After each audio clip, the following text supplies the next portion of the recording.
Welcome to episode 24 of the Broker to Broker Real Estate Podcast. I'm really excited today because we are headed all the way to Fort Worth, Texas, and we are going to be visiting with Chandler Crouch, and he's going to be talking to us about why customer service always comes first. So if you're ready, here we go. Welcome to the Broker to Broker Real Estate Podcast, where we have real, raw conversations with industry leaders, finding out how to connect, support, lead, and ultimately make an impact and drive results in the lives of your agents. I'm your host, Nathan Daniel, and welcome to the show. All right, all the way from Fort Worth, Texas, Chandler, welcome to the show. Thank you so much. I'm really happy to be here. Yeah, I'm excited to have you here too. I know we've been kind of going back and forth. There were some vacations and some other stuff happening, but I'm excited that you're here, and I appreciate you coming on the show today. So, absolutely, thank you so much. I think this podcast is great. There aren't enough brokers out there talking to help each other out. The pie is big enough for all of us, and I know I need all the help I can get. So I hope somebody can get something out of this. That's right. That's right. So tune in, everybody. Tune in, listen up, share it with somebody, share it with another broker, because I love what you said there. The pie is big enough. Well, Chandler, let's jump in. I want to know all about you and your company and you know what y'all do. So tell me about that. Sounds good. Well, I have been in the real estate business for 20 years. I started out because I wanted to be an investor. I have tried a number of different things. I was buying and selling houses, and then I've put on my loan officer hat for a little while. And anyway, one thing led to another. In about 2015, I started really focusing on building what we have today, which is building the brokerage company. I have been independent from day one. I got my broker's license and didn't really start using it to bring on real estate agents or to build a team until about 2015. And so now I've got a team of about 15 agents, a handful of support staff, and I run the brokerage company like what most people think of as a team. Because I think that's how it should be. That's a lot of involvement from the leader and just making sure they keep quality high and that sort of thing. And I could go on and on and on, but got 3 kids and a wife, and I really like Mexican food and whatever. There you go. Well, hey, you got some great Mexican food down there in Fort Worth. I got family that lives down there, so. Well, okay, so I want to go back because you said when we were talking originally, I know you said you spent some time as an investor. So can we start there? Sure. Yeah. All right. So tell me about that experience. Now you were a full-time investor? Yes. Okay. Yeah. So you flipped you flipped houses. Did you buy and hold? How many doors did you build up to? Those are all great questions. So whenever I started really dumb. I didn't know what the word mortgage meant, really. And I was completely broke. And this is back before the internet really kicked off back in 2002. Sound really old now. But, there are all these infomercials with these real estate investor gurus that would teach you how to buy houses without using any of your own money. And you could get cash back at the closing and all these things that just sounded really attractive. And I thought, I want to do that. So I tried just about every technique that I learned about in any real estate investor class or anything that any guru was doing. I was dumb enough and had nothing to lose. And I was really eager. So I was like, I'm just going to try it. So I tried a number of things, and, from short sales and owner finance, wrap mortgages, subject to lease options. I mean, you name it. And I tried it, everything except buying a house off the courthouse steps. I showed up with money in my pocket, and it just didn't happen for me. But anyway, after doing all of that, a number of different exit strategies, I did long-term hold and rent, and I did the kind of delayed flip, which would be like a 2-year hold and sell. I did immediate flips and also everything in between. Held some notes for owner financing. What I learned after all that is, number one, you have to buy low and sell high, and it doesn't matter what cute little technique you're using, that fundamental doesn't change, and there's no such thing as a no-risk transaction. I could go on and on about that because that's the way they're promoted, but it's not the reality. And the second thing is that whenever I started out, I was completely broke. And I do actually care about making sure I'm not losing someone else's money. So I might be using someone else's credit, or as a kind of like a partnership, or I might have an investor that invested money. And for me, even though my money wasn't on the line, I held it to a higher regard than maybe if it was my own. And so whenever you operate that way, I just was not willing to move as fast as I probably should have to make it really work, because I didn't want to mess up. So anyway, long story short, it's a lot better if you have some money to start that. If you're investing, it helps to have some money. And so I decided to just focus on being a realtor, so that it's more, I'm not having to invest so much to get a massive return on my money. And so the more and more I focus on that, I just think that it's an easier model to duplicate and replicate and multiply and scale up. And so that's what's got all my attention right now. Okay. So, well, thank you for that. So 2 lessons I heard from your investor days: buy low and sell high, and have a little bit of cash on hand. I love those 2 lessons. I love those 2 lessons. And so now, fast forward, like, you're making that decision. You know what? I'm gonna take the traditional brokerage route. I'm gonna start a real independent real estate firm, and I'm gonna build it as a team. And so when we were initially talking, you said something that struck at me, and it was customers come first. So can you talk to me about what you mean by customers come first? And because that's ingrained in your mission, right? Yep, that's it. If the only reason why I'm doing what I'm doing, as opposed to something else, I would be an entrepreneur on one level or another. But the reason why I'm focused in the area that I'm in is because I want to make a difference. I think that if I just wanted to make money, there are probably other things out there that might get my focus. Because if you just look at the environment, there are brokers out there that are sponsoring agents at these insane splits or flat fee, type brokers, where it's a 90-10 split, or there's a small transaction fee. And I'm not going to be able to compete on that level unless I have a ton of agents. Well, to get a ton of agents, I have to be willing to accept just about anybody. And then when I'm accepting any agent to come on board, then those are going to be the worst agents, the rookie agents. Or I could go after a higher end crowd, but then I'd have to provide more resources. And anyway, it's like I either have to be willing for those agents to deliver horrible results to clients, or I have to train the agents. And if I'm going to train the agents, then I have to either charge them extra for training, or I need to increase commission splits. And so I just thought, well, if I want to be like everybody else, then I'll charge a low flat fee.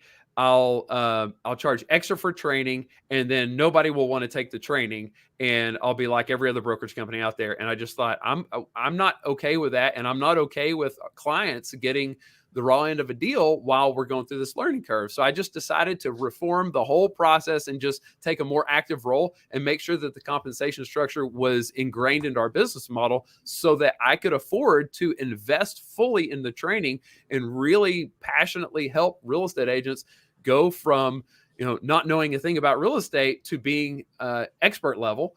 And then our clients will win if I do that. And so the whole value set of how I was focusing on real estate changed.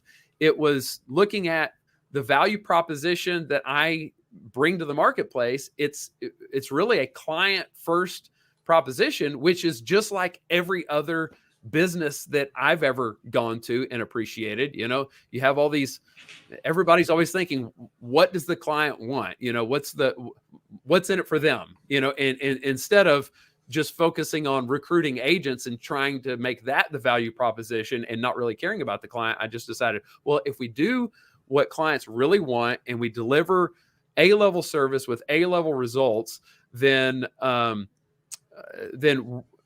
that's what realtors want. So I can put the client first, kind of forget about the realtor, get the business to show up. And then that's as long as the realtor and I are in line with wanting the best for the client, then the realtor is going to love working here as well. And that kind of helps shape the culture. And I could just go on and on forever about it, but that's it. Well, I love that, and I heard two things, and I want to kind of go deeper on two of these points real quick. One is the client first model. I heard what you said there, so I want to spend a little bit of time talking about that.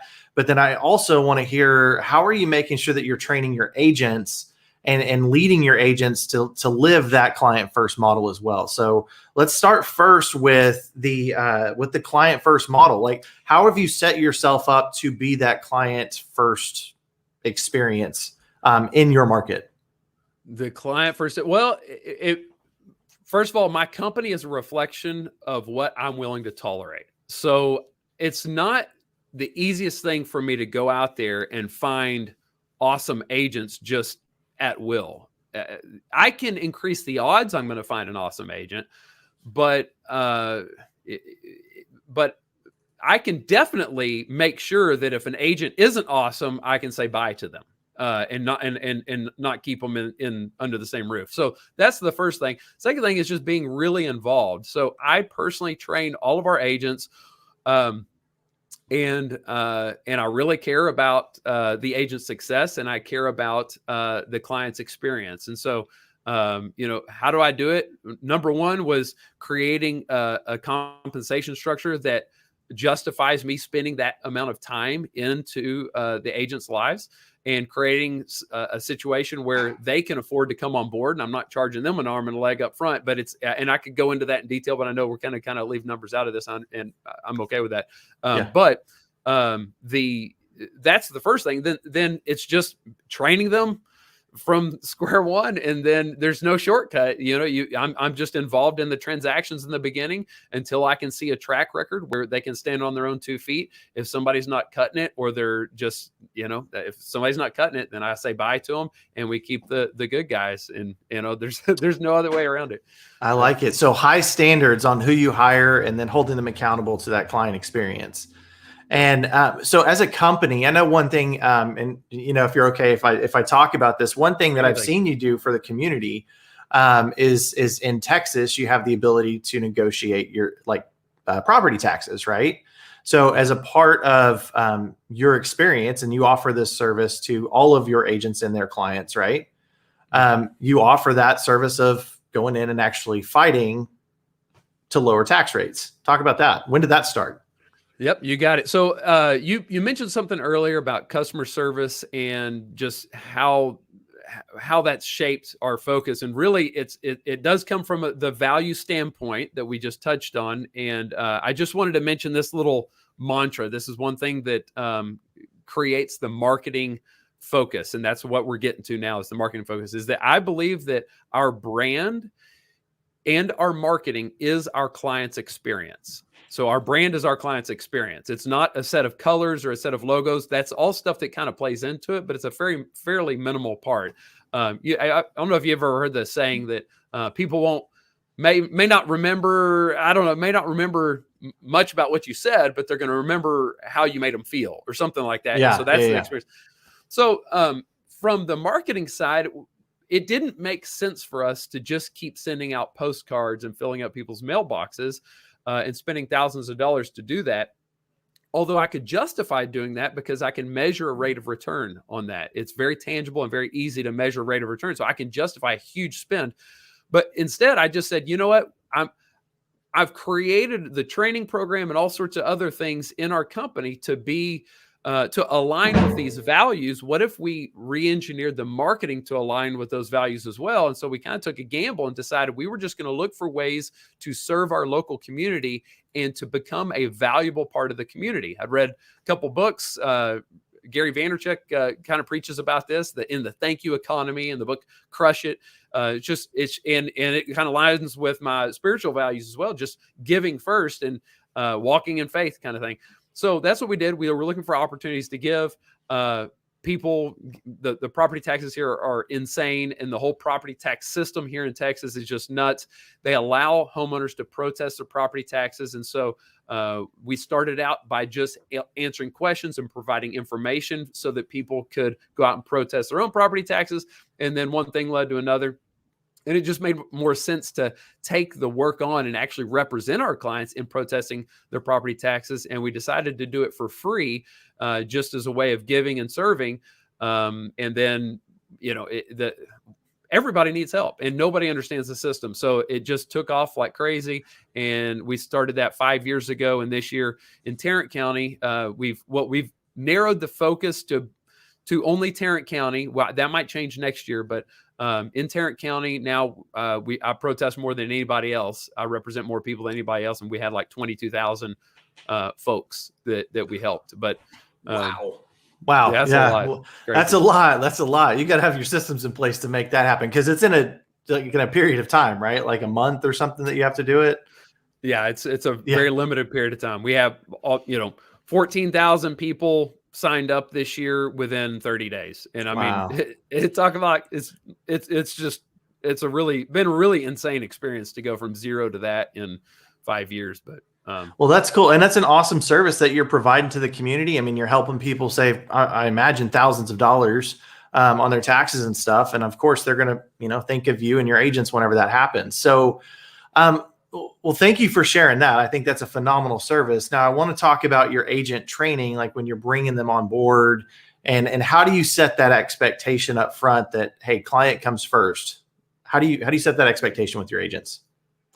Well, it's one of those things that I could talk about, or I could just kind of be it and show it and do it. And so, the very first conversation that I have with an agent, I bring out this slide that shows our mission, vision, and core values in very, very simple terms. It just says, on one side, it says, kind of on the mission part, it says clients. It just, number one, clients. Number two, agents or team. And then for vision, it just says this location, a few different locations, and then make an industry-wide impact. And I just got so burnt out on trying to make these snazzy mission statements or whatever, that's what it had. And then on the right side, I have a picture of Jesus.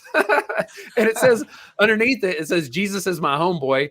And it's just a funny way for me to let people know that, I'm not trying to shove religion down anybody's throat, but whenever you're starting out in business, and for sure being a real estate agent, when you get in and you think you're going to get rich and have these mega success in month one, but then you get to month 3, and if you've been going hard at it for a while and you've spent all the time to get licensed, you spent all the time to go through training, and you've been making a bunch of calls and you just don't have any deals closing, or you have deals that are getting under contract and then falling apart, it's a very difficult learning curve. And and as much, I put the agents through 6 weeks of training, and as much training as we do, there's still some intangible things you can't teach. And so when you reach depths of those moments, there are dark days where you think about quitting, and you really get in tune with who you are as a person and why you're doing what you're doing. And I just tell people, look, I don't care what you believe. We have to share certain common values, but I don't care what religion you are, or if you have a religion at all. You just have to be able to put up with me talking about my religion every now and then, because that's how I make sense of the world. And that's how I process these dark times. And I can talk about it without using the word Jesus. But if I'm going to be honest, that's really how I think about it in my own head. And so when you lead with that kind of thing right up front, and it's real, and they see I'm not trying to be perfect, I'm actually a pretty screwed up guy, and I need it just to keep me out of the gutter more than anything. And maybe that makes me weak, but I don't care. That's just the way I'm wired. And I lead with that, with honesty. Then it's just one of those things where, I'm not flirting with girls and doing things. I'm maintaining professionalism. Then they see that just creates a culture where people get it. It's like, we all want to succeed, but most agents really truly want to help people. Mm-hmm. And if we're all out there aligned in the same thing, then it really works well. And it takes care of a lot of the stuff. So I don't have to preach about it. We're just doing it, Yeah. That's a long answer, but well, no, I love that. I mean, I heard a couple different things, and first and foremost, I love how simple you actually keep your mission and vision and everything. I do think sometimes we tend to overcomplicate it and put too many fancy words into it, but I think having clients and then team, I think that's great. And then you said something else, and it's funny. I was actually watching a video on YouTube this morning, and it was a short, and it was talking about coaches, and it was asking the difference between like a coach and a trainer. And it was talking about a coach. Does your coach actually show you what to do by doing it first, and then letting you follow behind them? Or are they a trainer where they're directing the conversation and saying, okay, you do this, jump over these things, run these cones and all this stuff. And what I heard you say is that you live it first, and then you let them experience you and your authentic self in an unapologetic way, right? And just allow you to be yourself, and they will follow, right? They will follow in your footsteps. Absolutely. Yeah. And I think it's really important to do that for a number of reasons. Number one, when they see that there's no judgment, and that I'm going to hop in there and I'm going to make mistakes and fall on my face, then they can see that you can be very successful without having to be perfect. And I think, fear is the number one issue that people have starting out. And that causes agents to fail. It manifests in different ways. For me, it manifests in distraction. I used to think that having attention deficit disorder was my biggest problem. And still, I started realizing that, I'm able to maintain pretty darn good focus. In fact, sometimes unbelievable focus, until I get into an area that I'm uncomfortable with and I'm challenged with. And then since I have 300,000 things to do, it's really easy for me to justify skipping around and doing 2 or 3 other things. And then, reflect on that and realize it's just me being uncomfortable. And I just need to, slap myself in the face a second and put my nose down and get it done. Well, other people, it'll manifest in laziness. They'll just recoil a little bit and not do the things and take action as quickly as they need to, and it's just because they're uncomfortable. So when they see somebody walk through that, it helps. But I'm going to tangent for just 1 second on something a little bit different. I feel like it's difficult to be a realtor and be a broker at the same time, and I say that I shouldn't throw around the jargon. It's difficult to be a real estate agent selling houses, representing people, and also be a broker at the same time. And so for me, I've chosen to be a broker and to maintain that coaching aspect. And so whenever I'm doing it with them, I'm like, no, you're going to go to the listing appointment, and if you need help, I'm here to help, and we can role play and we can do this in the office all day long. But I don't want to do it for them. And I keep the broker hat on and the coach hat.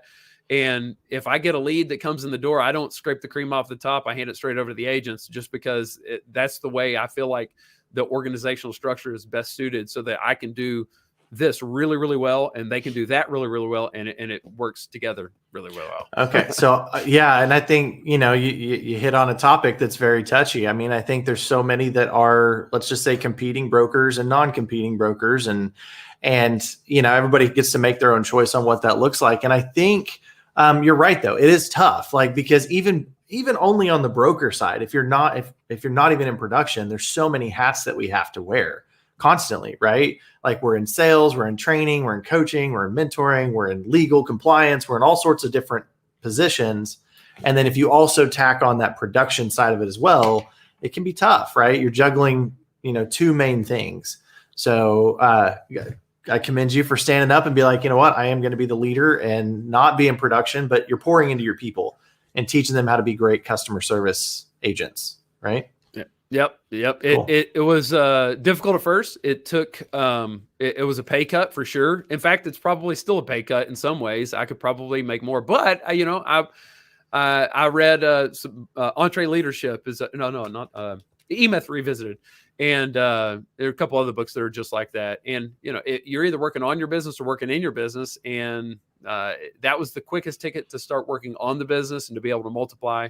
And, it just made sense. And it also kept my marriage together.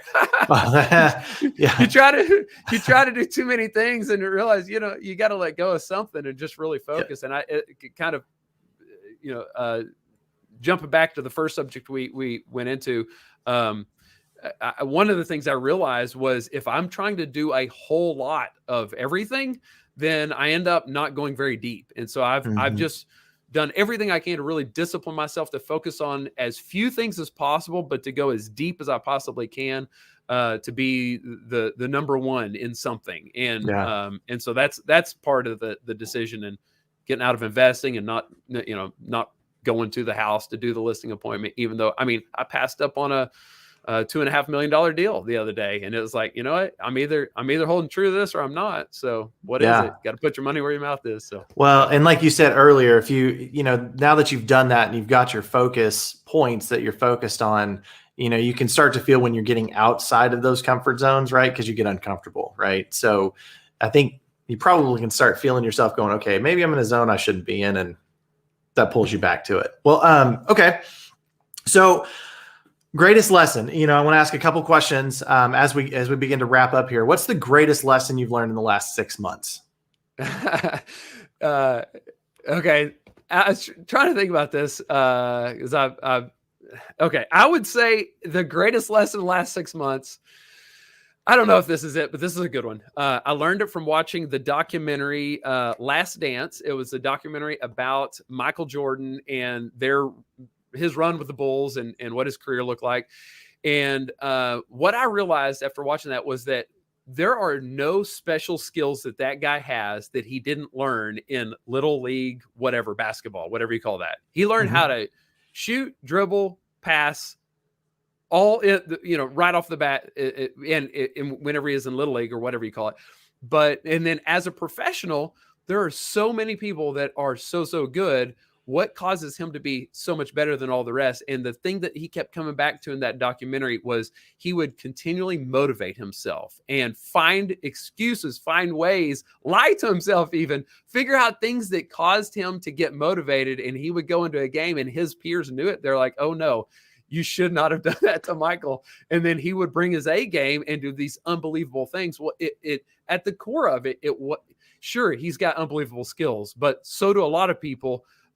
At that level, the thing that made him truly the most special is the way he motivated himself. And I just like, if that's the lesson that Michael Jordan needs, that's the thing that made him special. I need to take that to heart and really focus on motivating myself and our agents to just keep sparking that fire, because that's where it's at. It's just an awesome lesson for me. Learn to motivate yourself. Okay, I wrote that down. The Last Dance with Michael Jordan. I'm going to go watch that documentary now. Okay, so the show is for brokers, helping brokers and giving guidance lessons and all that kind of stuff. So looking back, if you were to give advice to somebody who's just getting started or growing the business the way you wanted to grow it, what advice would you give? Oh man, I've always thought that maybe it would have been better for me to start with a franchise company like Keller Williams, Century 21, Remax, any of them, and work as part of a team just so I could see that. I've been independent from day one. I don't know. I wonder. At times I wonder if I stepped out of personal production a little too soon. Maybe I should have built that a little bit bigger. I don't know. So I don't know about the path. I think to each his own, and it's the way I did it. I'm glad I did it. As far as advice I would give, I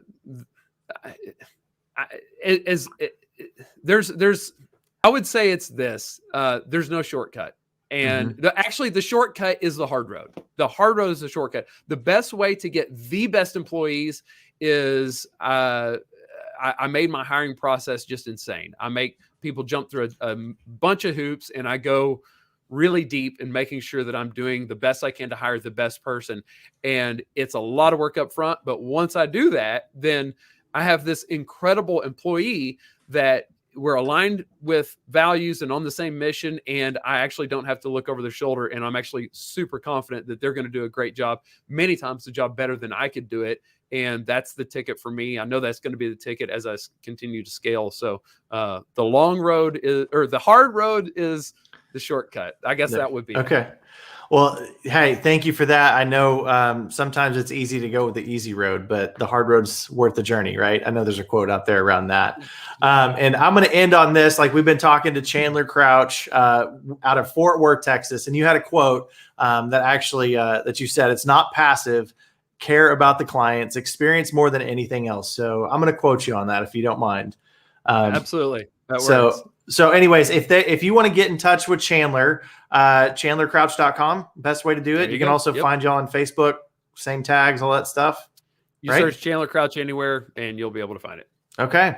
Awesome. Well, Chandler, thank you again for coming on the show. I appreciate you pouring into us and giving us a little bit of wisdom today. I appreciate you. Thank you. It's been a fun anytime. Thank you, Nathaniel. Thank you for tuning in to this episode of the Broker to Broker Real Estate Podcast. If you like what you heard, make sure you subscribe to the channel. For more information, tools, and resources, go to www.brokertobrokerpodcast.com.